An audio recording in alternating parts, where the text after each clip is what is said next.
All right, folks. I know some people had requested some tutorials on how to create their own virtual art gallery, and I wanted to get this out as soon as possible. I have a ton of projects going on right now, but I wanted to get this out so people could get started on it.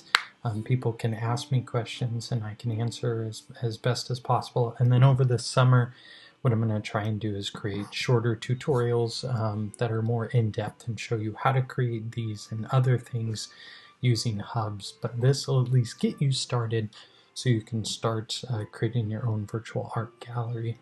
All right. So some of you have seen this art show preview, and this is in Mozilla Hubs by Mozilla, which is a VR social tool. Anyone can join on any device. It is device agnostic. You can connect on a phone, you can connect on a computer, you can connect on a VR headset. It's really powerful and really awesome. The only thing that you need to access is an internet connection. And even if you have a low internet connection, you can still access it, albeit you need to be considerate of the amount of files that are in your scene. And how big those files are. So we'll talk a bit about that as well.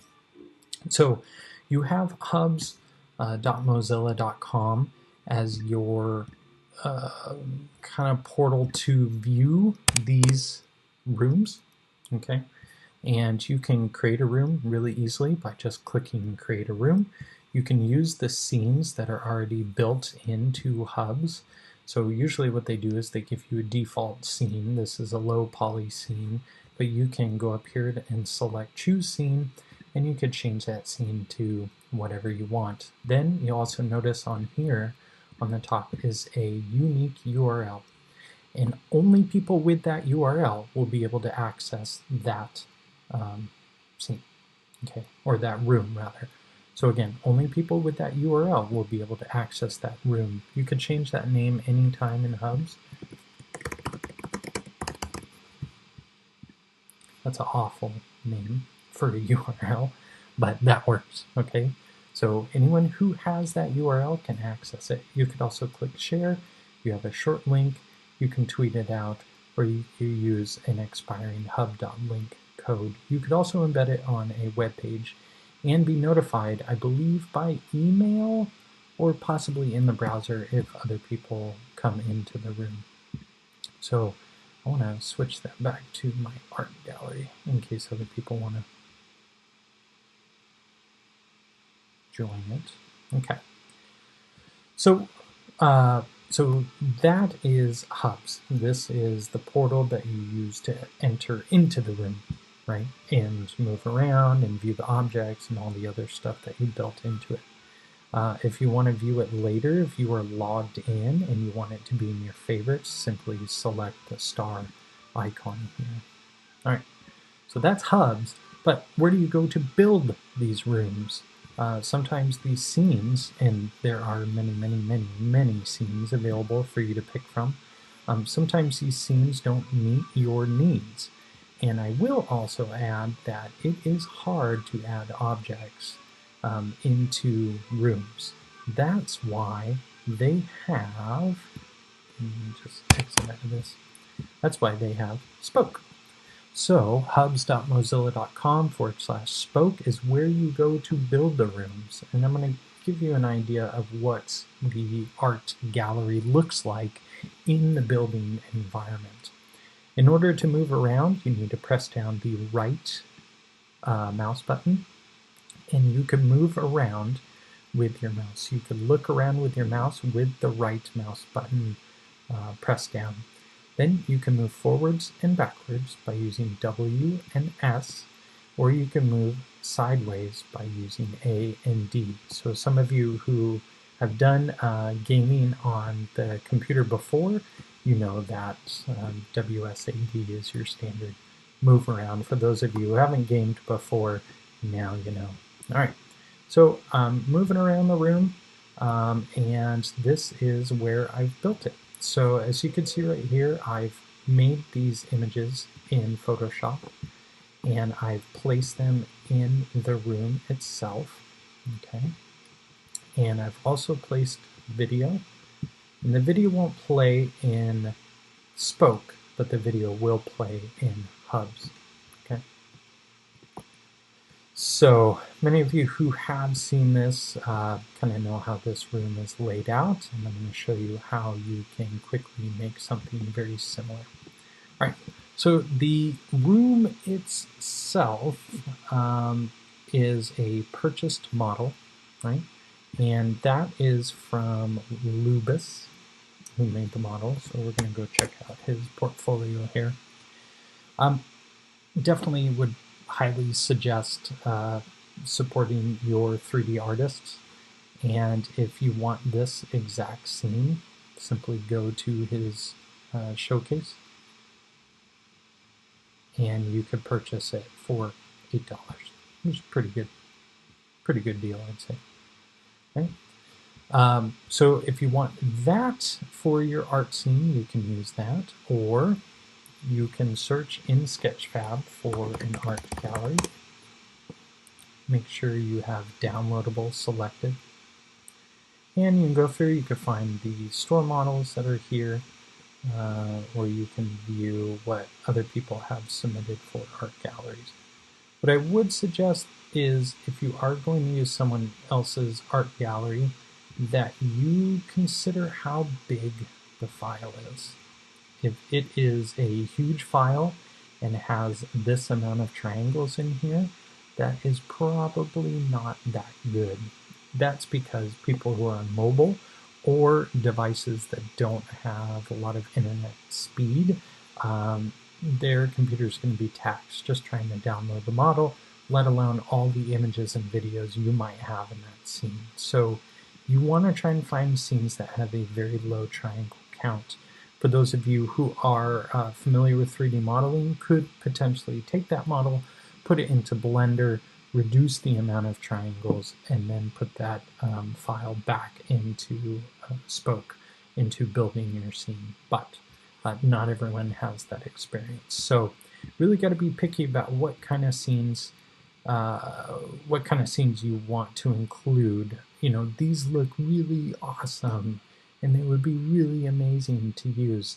But if they have too many triangles in there, or the file size is too big, like this is 264 megabytes, there's no way that I would include this in a scene, because only users who have really fast internet speeds would be able to access it.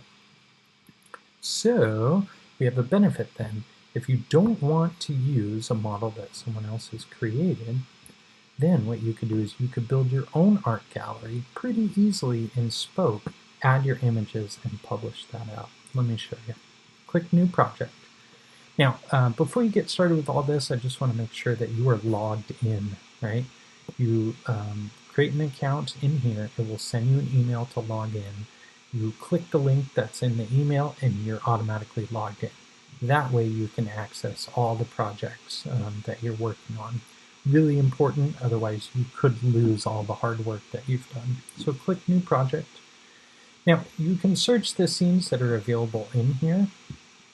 You could look at the tons and tons and tons and tons of scenes that they have set as remixable in Hubs, and use any one of these. Any one of these would definitely work if you wanted to have these as your art gallery. And that would be really easy because the scene's already created. All you have to do is plug in the images and videos and whatever objects you want, and you're ready to go. However, I think the best option is to start with an empty project and start building your own art gallery in here. So in Spoke, in order to move around, you would use the right-click button, and you can move around by moving your mouse, and then holding down the right-click button and then using the WSAD, you could then move around the scene itself. If you hold down Shift while moving, it moves you around a lot faster. All right, so what you're going to see is just your basic crater, and this is default with any scene that you start from scratch. You can delete that crater if you want, or you can leave the crater. So I just Command Z or Control Z to undo. And then you're also given a spawn point. So when people come into your room that you have published, this is where they're going to spawn. Right?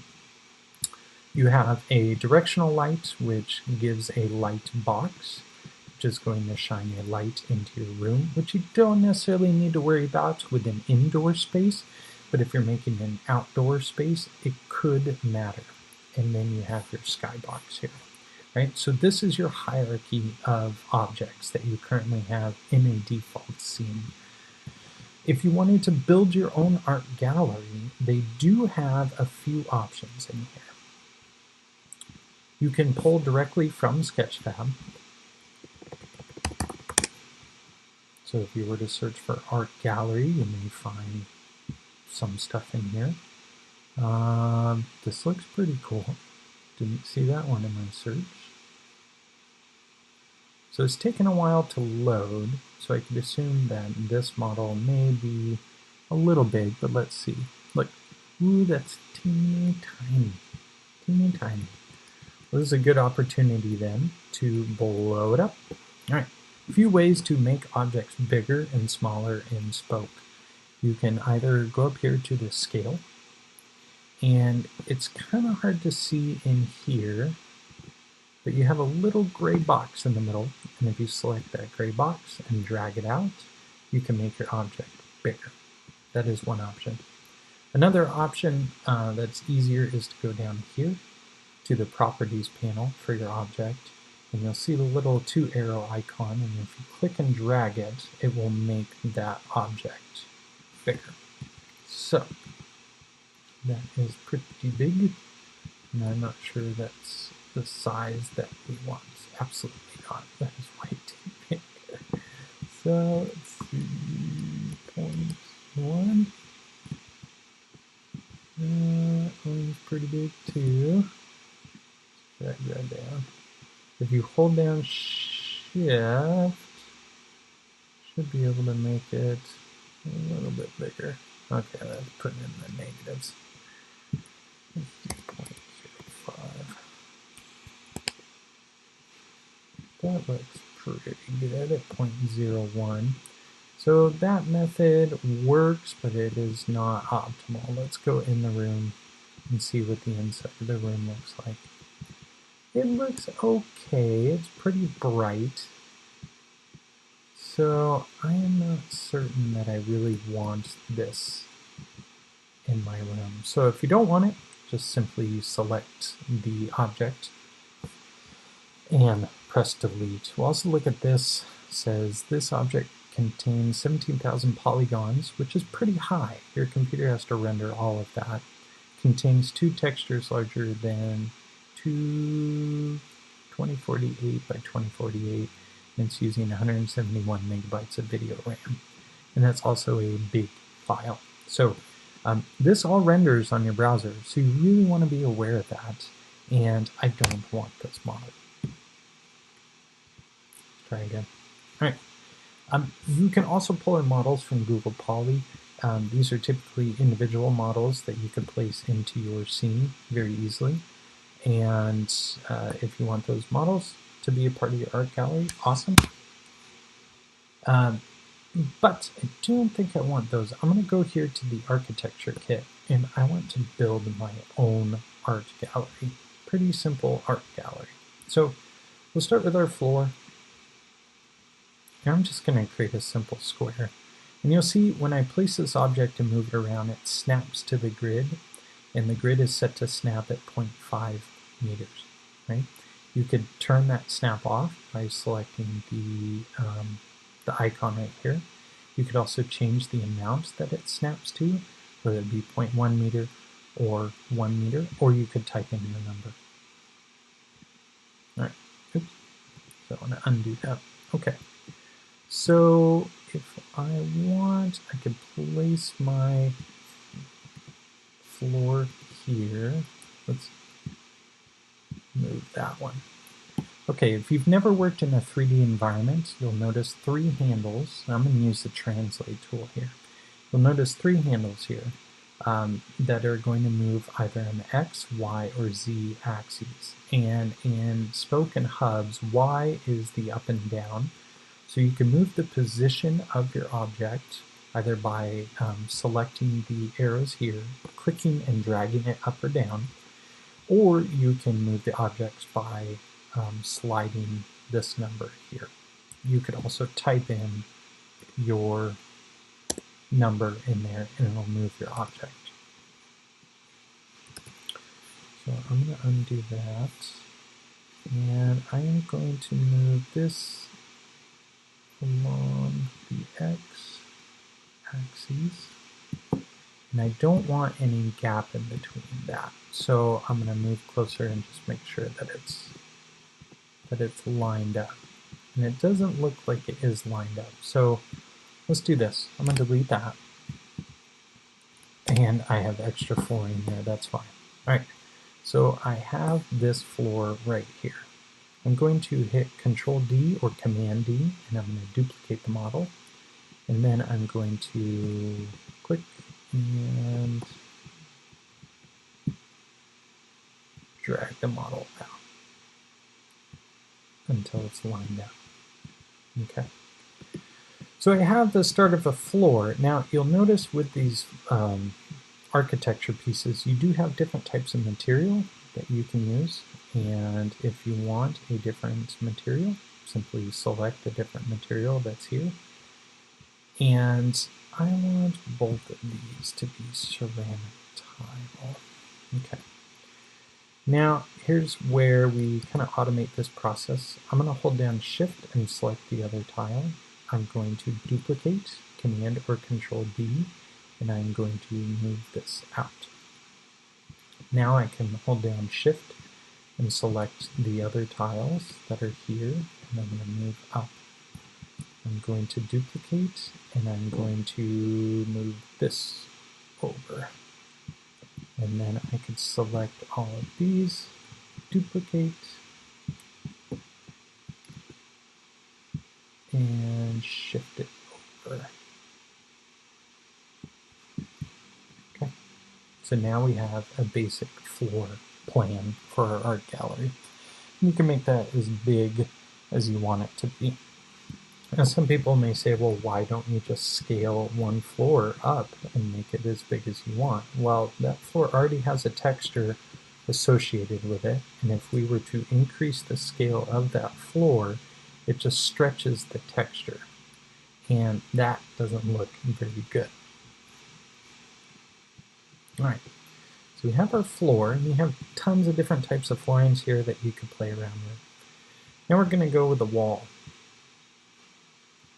And I'm going to choose the, let's say, 4x3 base here.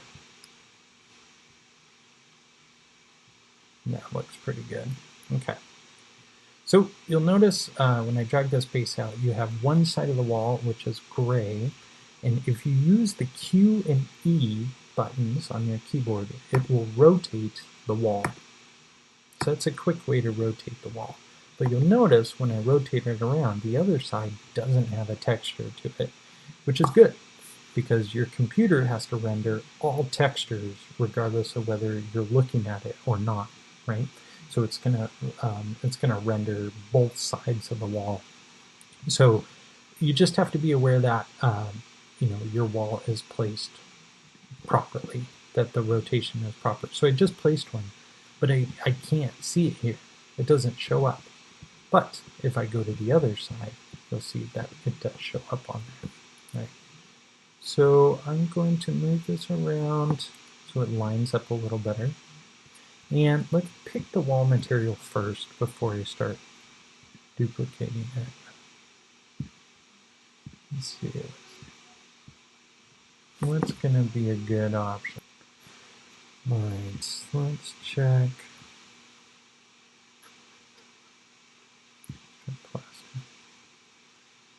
Plaster's okay.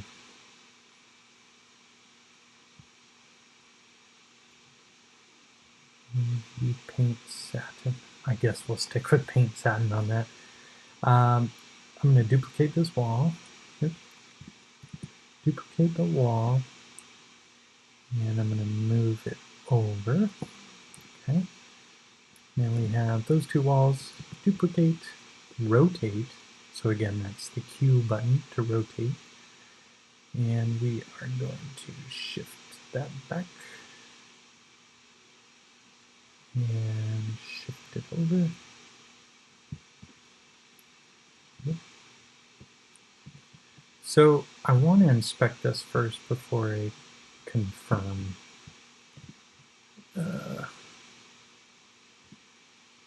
Make sure that it is where I want it to be. That looks pretty good. And there's no gap in that wall. All right. So we zoom back, select these two walls, duplicate, rotate, move it back.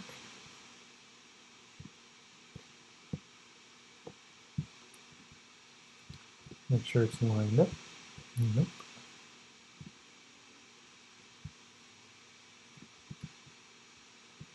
Duplicate.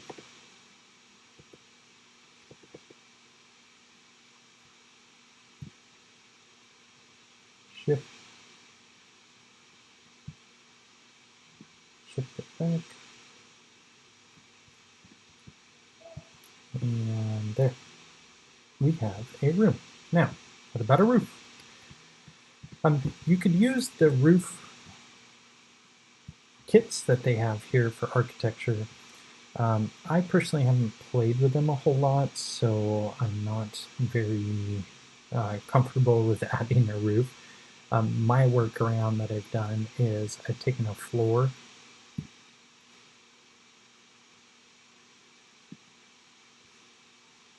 I've rotated the floor.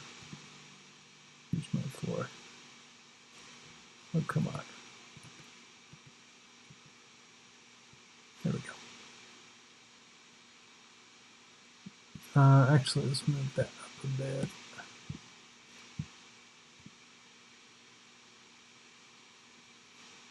Rotate. And I'm going to flip it around. So that way I could take that floor, move it up,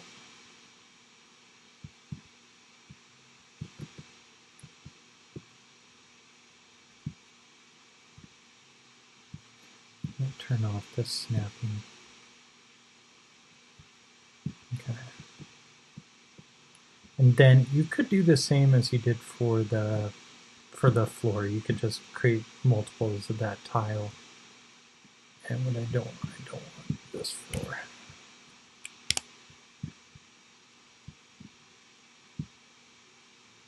Let's step back at 0. Okay, so yeah, you can make a copy of this to make your roof, or another workaround is just crank up the scale. And make it fit over the top of your building.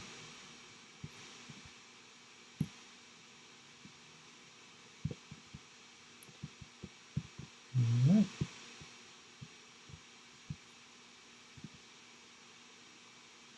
And there we have a basic room. All right. So now when anyone goes to your scene, they're going to start here and they're going to start in your room. So we could preview it. Way to preview it is we select Publish to Hubs. It's going to ask you for your project name.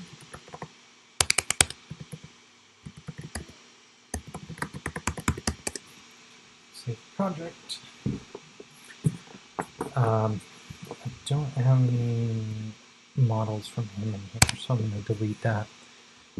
You can allow remixing, which means it's public, anyone can use it, and that's going to show up in that scene selection that you saw before.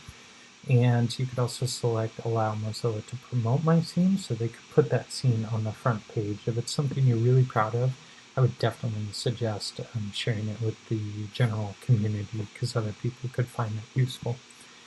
You also notice the screenshot here. The screenshot is captured from wherever your camera was when you selected publish to hub. So if you were staring directly at the ground with your camera, that's what would show up in the preview here. Save and publish. All right, it's going to export a scene. Here's performance check. So we're doing really good on performance. We have a low polygon count, very low polygon count, and they recommend the scene use no more than 50,000 in total. So that's total, every single thing you have in your scene, no more than 50,000. You could go more, but people on mobile devices will have an issue connecting. You have unique materials, you have low textures, and only one light, and they only recommend only one light on mobile device. No more than 3 lights in your scene for PC. Okay, and then a very low file size. So let's press publish. It's going to upload the scene to their servers. And now we can view our scene. So scenes are different than rooms. Okay, in the scene you can create a room with the scene, but every time you click this, it's going to create a unique URL for that room. And you'll see up here in this URL, this is your unique scene URL, but then you also have your rooms. So create a room with a scene, and now we have a uniquely named room, a unique URL that we could share out with others. And we are now in our room. Okay, you'll notice with the walls, they're collidable, so we can't exit these walls, which can be beneficial if you want the users to be in one specific area. You will notice the texture on the roof is kind of funky because we took that texture and we stretched it out really big. So if that's an issue for you, then you could just create multiple instances of that roof multiple instances of the floor and put them on the roof. All right, I'm going to press the space bar and I'm going to leave that room. My computer gets pretty angry if I have too many of these windows open. All right, so there's our basic gallery. One thing I would suggest is taking all of these items, and I'm holding down Shift and selecting them. They don't allow you to select all in a list. You have to select them one by one, which is a feature request that I've made. Okay, so right click and group. All right, this just makes your asset management a little easier. Your hierarchy is easier to view and manage. So this is our room. All right, so now we need to get our images in there. So I have some images already edited. Well, some are edited and some are not. So I asked students to submit their work in a Google form, and they took the photo with their phone, and we just want to be really careful of what the dimensions are. You really don't want to put any images in there that are above 1024, and in fact, if you can get it lower than that, that would be really good. And I would also recommend only editing the images in powers of 2, so 1024, 2048, and so on, and not anything in between. Honestly, just 1024 by 768 is going to be your best bet in terms of resolution. And use Photoshop for that, use whatever you want for it. So adding images is really easy. There's a few ways to do it. You could select My Assets and Upload. So if you find your file, you could upload it that way. Another method that's super easy is just click and drag and dump it in there. Okay. So now we have this new asset in here, this image, and I'm going to use Q to rotate it. And I'm going to place it on my wall. I usually increase the scale for mine. I increased them to 3, so they were nice and big, and the viewer could see them pretty well. But whatever size, as far as scale, works for you. You could add like a 3D frame so it looks like it's in a 3D frame, but I would not suggest that because those are more triangles that the computer has to process. You could do what I did here, which was I took the image, I took a PNG of a frame, and I put the image behind the frame. It's still 2D, but it gives kind of a 3D feel to it, and it looks kind of cool if that's something you want to do. So you can add images, JPEG images, you can add GIFs. If you have GIFs, you could add videos. If you have videos that are under, I think it's 150 megabytes, you can upload them directly into the room. If you don't, you can link to YouTube, but YouTube does not work all the time. So it is not recommended that you use YouTube links in here. Again, you can add them, but they are not reliable, okay, at all. You can add audio, and of course you can add 3D models that either you design or other students design. For example, I had a student create this face using SculptGL, and I can import that 3D model into the room. My suggestion for videos would be to use your own website hosting service. So if you have a WordPress site, upload and link your file in WordPress. If you have Dropbox, you can use Dropbox links, but they need to be the links direct to the video, right? So the videos that they accept are videos like MP4 format. I think they use MOV format and a few others, but typically it's just a MOV or MP4 format. Okay, so you can add the asset, the elements. So in the elements here, there's a video element, and if you add the link here to the video element, and again, you need to make sure it has the MP4 at the end of it, you could do that. I found another workaround, and this one is pretty cool. You can embed Flipgrid videos into your hub's room. So if you use Flipgrid, pretty awesome. So I have a video in Flipgrid. Mi amiga Maricruz. Okay, and say I want to include this video in my scene. Not share. We go to the video itself, go to Actions, go to Download Video, and this button right here, you could download it, and so if it's under the file size recommended, which again I think is 150 megabytes, you could just download and put that directly in there. The other thing you can do is if you right click and you copy link address and open up any kind of document and paste it in there, and you'll see right here is a direct link to our MP4 file. Hopefully this works. Press enter, and so this icon is broken link icon, and I'm going to refresh this and see if it shows up. Before I do that, I want to save file, save project. Okay, let's refresh.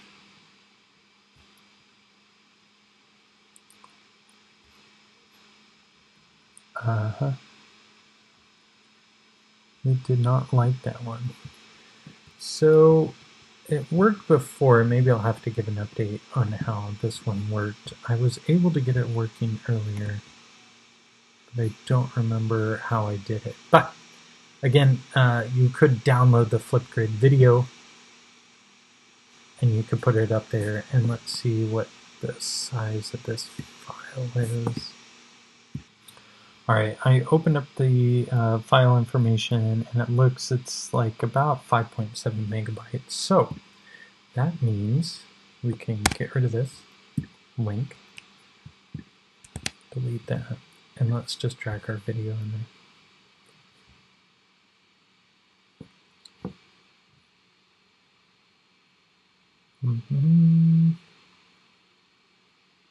And there we go. We now have a video. Awesome. So just keep in mind that that's another asset that the user has to download in order to enter the room. So if you have something that has a ton of different videos in there, your users may have a hard time accessing the room unless they have a really fast internet connection. So keep that in mind. Another thing I wanted to share is, say you've kind of reached a max of assets that you can upload into a room. I would suggest adding a link to your room that would allow the users to move that up. A link to another room that would allow the users to go to a different gallery, so to speak. So I'll show you kind of what my workaround I've developed here. So I have this art show right here, and when I first started, it was huge. I put all my videos, all of my images in one art gallery, and it was just too much. So I've created now, as you can see, part 1 and part 2. There is a link in part 1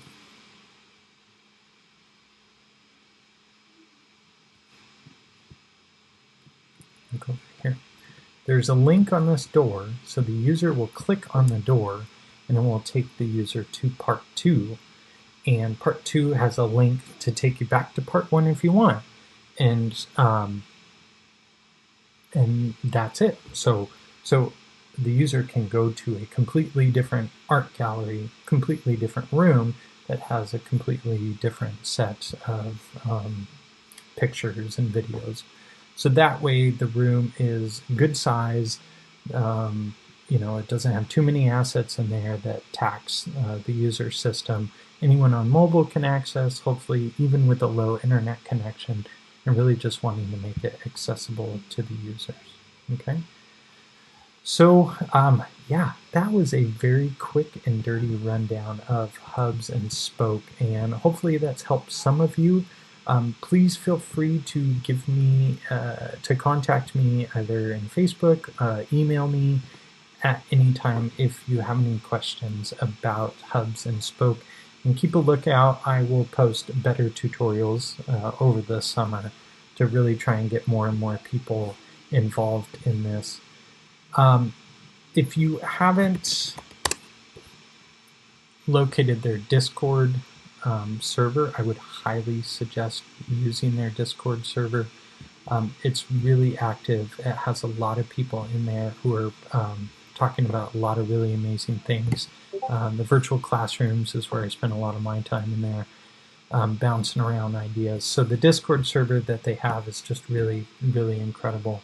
And you'll find the link to their Discord server is on hubs.mozilla.com, and you can go to their their Discord server right here. All right. They also have a ton of documentation here if you want to learn how to develop in Hubs and Spoke. And if you want to host your own Hubs cloud that you could work with students in that, you could also look at that as well. And that's all I have. Thank you very much for watching.